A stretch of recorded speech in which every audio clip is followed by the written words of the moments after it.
सोचने से है किस प्रकार से अनशन करना पड़ रहा है। राज्य निर्माण के 24 साल पूरे हो चुके हैं, 25वें साल में उत्तराखंड चल रहा है और इस प्रकार से आप देख रहे हैं यहाँ पर वीर चंद्र सिंह गढ़वाली जी की प्रतिमा है, उसके सामने इस प्रकार से अनशन करना हो गया है और क्षेत्र की 14 सूत्री मांग है। इसमें सर्वप्रथम हमारी जो मांग है, गैरसैंण सामुदायिक स्वास्थ्य केंद्र में विशेषज्ञ डॉक्टरों की नियुक्ति को लेकर हमने इससे पहले भी 2 वर्ष पहले भी यहाँ पर आंदोलन किया और उसके बाद जब यहाँ पर क्षेत्र की जनता के द्वारा 45 दिन का कार्मिक अनशन चला तो यहाँ पर जो है हमारे स्वास्थ्य मंत्री प्रदेश के माननीय श्री धन सिंह रावत जी ने आश्वासन दिया कि 6 महीने के भीतर 6 महीने के अंदर में जो है कि मैं विशेषज्ञ डॉक्टरों की नियुक्ति गैरसैंण सामुदायिक स्वास्थ्य केंद्र में आमरण अनशन करना पड़ रहा है। तो चाहे वो कोई भी राजनीतिक दल है, बहुत सी सरकारें आई, बहुत सी सरकारें चली गई, लेकिन इन राजनीतिक दलों में गैरसैंण सिर्फ और सिर्फ एक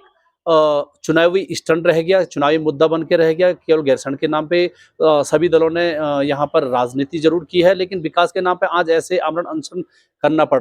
नमस्कार दोस्तों, स्वागत आप सभी का एक नई वीडियो पे। और आज हम मौजूद हैं रामलीला ग्राउंड गैरसैंण में, जहां हम एक और बात करते हैं अपने उत्तराखंड राज्य की, जो कि दिन प्रतिदिन आगे विकास की ओर जाना चाहिए। वहीं हम ग्रामीण क्षेत्रों की बात करते हैं, जहां पर हमारे ग्रामीण लोग बसते हैं, जहां पर पहाड़ बसता है, जो मेन पहाड़ियों के लिए हमारा राज्य बना हुआ था, उत्तराखंड पृथक राज्य। तो आज भी हमारे जो लोग हैं अनशन करने के लिए, आंदोलन करने के लिए मजबूर हैं। और कल 20 नवंबर 2024 से हमारे गैरसैंण क्षेत्र में, रामला मैदान गैरसैंण में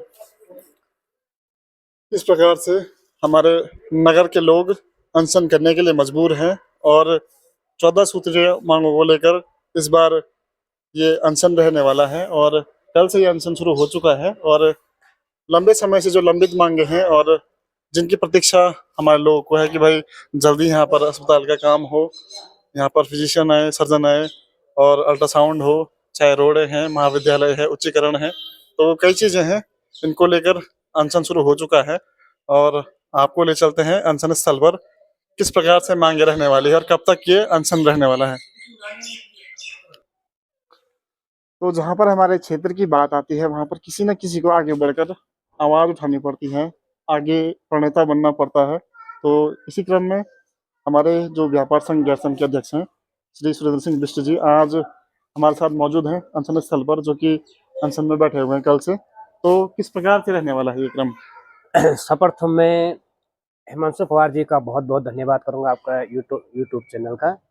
ये आपके माध्यम से हमारे क्षेत्र के तमाम छोटी मोटी मांगे जो है प्रदेश सरकार तक पहुंचती है।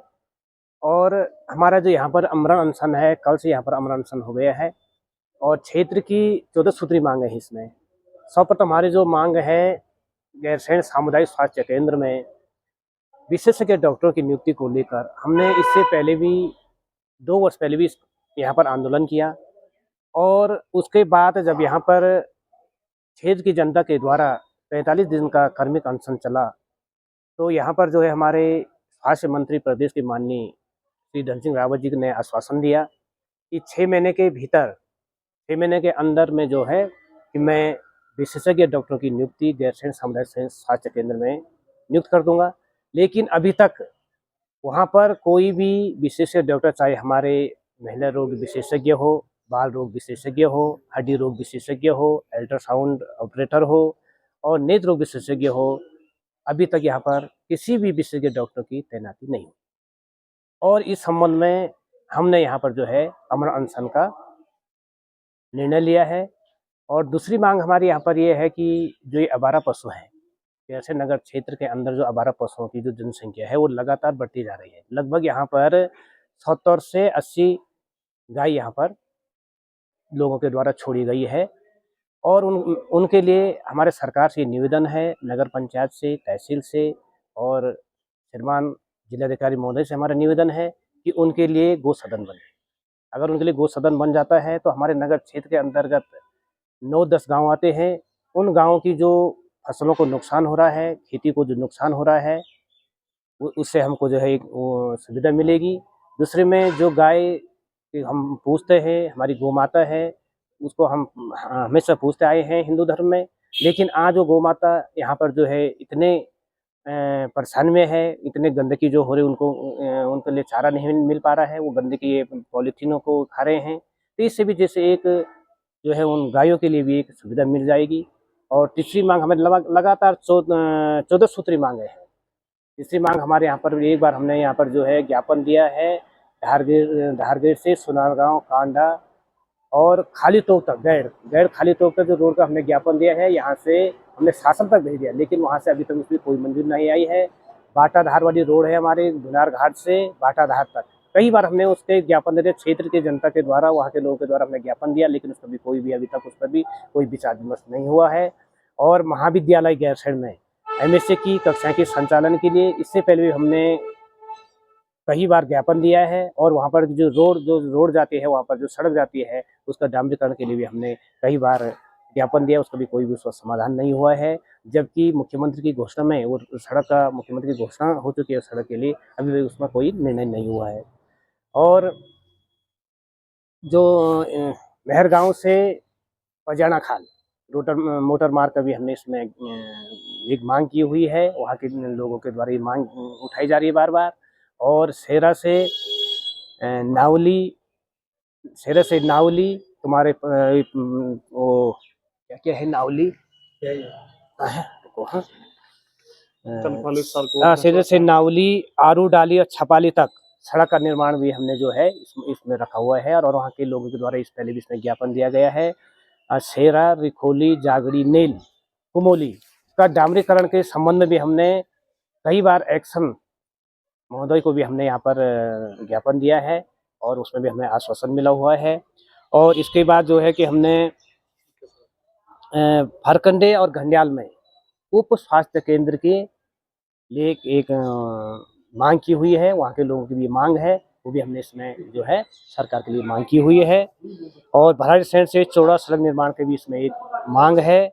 मोबाइल टावर के ग्राम पंचायत छिमटा में वहाँ के लोगों का कई बार ज्ञापन दिया है, माननीय मुख्यमंत्री जी को उन्होंने ज्ञापन दिया है, और ये मांग भी हमने इसमें रखी हुई है। पंचाली में उप स्वास्थ्य केंद्र की भी इसमें एक मांग रखी हुई है। वहाँ के लोगों की एक मांग है कि हमारे यहाँ पर जो है क्षेत्र दूरदर्श होने के कारण यहाँ पर एक उप स्वास्थ्य केंद्र होना चाहिए। और राजकीय पॉलिटेक्निकल गैरसैंण में सिर्फ एक इलेक्ट्रॉनिक्स के द्वारा यहाँ पर कक्षाएं संचालित हो रही है, हाँ इलेक्ट्रिकल्स, और उसमें जो है हमने फार्मेसी, सिविल इंजीनियरिंग और कंप्यूटर साइंस, इलेक्ट्रॉनिक्स संकाय संचालित करने के लिए जो है वहाँ पर हॉस्टल का निर्माण के लिए मांग रखी थी। इस प्रकार से कुछ मूलभूत सुविधाएं होती हैं, चाहे शिक्षा हो चाहे स्वास्थ्य हो, हर ग्राम के लिए। जैसे ग्रामीण क्षेत्र है अपना, ये जो गांव वाला एरिया है, गांव के प्रचारण के लिए इस राज्य को बनाया गया था कि यहाँ पे तक राज्य बनेगा तो हमारे जो ग्रामीण जनता है, पहाड़ की जनता, उसका विकास होगा। तो इस प्रकार से कोई काम फिलहाल नहीं हो रहा है। और बात की जाए कनेक्टिविटी की, तो नेटवर्क की समस्या बहुत जगह आती है। जैसे आप कहीं इंटीरियर में चल जाए तो वहाँ पे नेटवर्क की काफी दिक्कत होती है। कई बार जो है 108 को फोन करना नहीं कर पाते हैं, जब बहुत दिक्कतें होती है। सड़क भी जब टूटी हुई थी बहुत दिक्कतें होती है। तो ये कोई ऐसा पॉलिटिकल मुद्दा तो नहीं है, हम इसे ऐसे नहीं बोल सकते कि कोई पार्टीवाद है करके। तो इसके लिए हमको साथ मिलकर जितने युवा लोग हैं, नारी शक्ति है, महिला शक्ति है, अपने जो युवा लोग हैं उनको साथ में आना पड़ेगा। फिलहाल तो यहाँ पर 3 लोग ही दिखाई दे रहे हैं और हमारे साथ जुड़े हुए हैं वार्ड नंबर 1 के सभासद, निवर्तमान सभासद कुंवर सिंह रावत जी। आपका क्या विचार है इस पक्ष में कि लोगों को साथ में आना चाहिए और युवा लोग जो हैं विशेषकर साथ में आना चाहिए, छात्र लोग हैं, महाविद्यालय के छात्र लोग हैं, आना चाहिए साथ में? देखिए, सबसे पहले तो हिमांशु कुमार, आपका बहुत बहुत धन्यवाद कि आपके चैनल के माध्यम से हमेशा ही यहाँ पर जन समस्याओं को लेकर आवाज़ उठाई जाती है। और आज हम बोले तो एक तरफ आज़ादी के इतने वर्षों बाद अगर ऐसे आमरण अनशन करना पड़ रहा है, तो चाहे वो कोई भी राजनीतिक दल है, बहुत सी सरकारें आई, बहुत सी सरकारें चली गई, लेकिन इन राजनीतिक दलों में गैरसैंण सिर्फ और सिर्फ एक चुनावी स्टंट रह गया, चुनावी मुद्दा बन के रह गया। केवल गैरसैंण के नाम पे सभी दलों ने यहाँ पर राजनीति जरूर की है, लेकिन विकास के नाम पे आज ऐसे आमरण अनशन करना पड़ रहा है। मैं इस समय जो सिटिंग गवर्नमेंट है उसकी बात करूं तो एक तरफ हमारे मुख्यमंत्री जी कह रहे हैं कि गड्ढा मुक्त सड़कें होनी चाहिए, और अभी जैसे जिस 14 सूत्रीय मांग को लेकर हमारे माननीय अध्यक्ष श्री सुरेंद्र सिंह बिष्ट जी ने ये आगाज उठाया हुआ है, ये बेड़ा अपने जिम्मे लिया हुआ है, इसके लिए पहले तो इनका आभार व्यक्त करूंगा।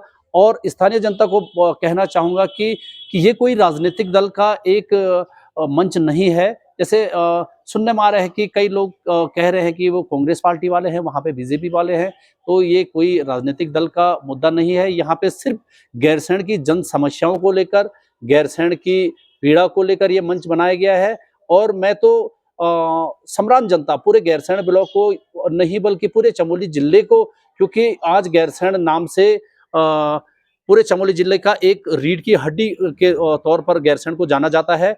और मेरा जनता से यही अनुरोध है कि करवत प्रार्थना करूंगा कि इस मौके पर आकर आप इस धरना स्थली पर आकर अपनी उपस्थिति दें, और उपस्थिति देकर आप लोग यहाँ पर हमारे सहयोग बढ़ाएं और इस आंदोलन को मजबूत करने में अपना भागीदारी निभाएं।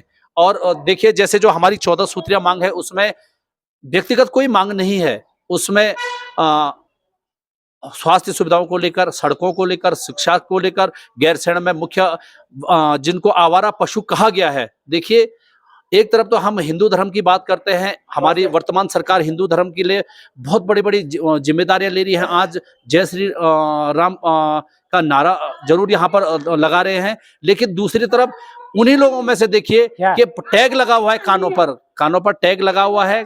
कानों पर टैग लगाने के बाद भी जनता आज जाग नहीं पा रही है कि मेरा अनुरोध है उस जनता से भी, उन लोगों से भी जिनकी ये पशु आज जिन्होंने आवारा बना दिया है।